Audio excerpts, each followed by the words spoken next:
Welcome to MiConvert. In this tutorial, I will show you how to convert LWO files to STL format, completely free and online. Open your browser and search for LWO to STL MiConvert.com. Click on the first result to go straight to the converter. You are now on the LWO to STL converter page. The interface is clean and easy to use.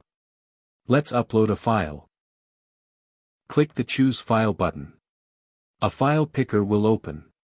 Select the LWO file you want to convert, then click Open. Your file is loaded and ready. You can see the file name, size, and destination format. Click Convert now to start the conversion. The conversion is in progress. You can see the progress bar moving. This usually takes just a few seconds. Done. Your file has been successfully converted. Click Download to save the STL file to your computer. That's it. Visit MiConvert.com for more free conversion tools.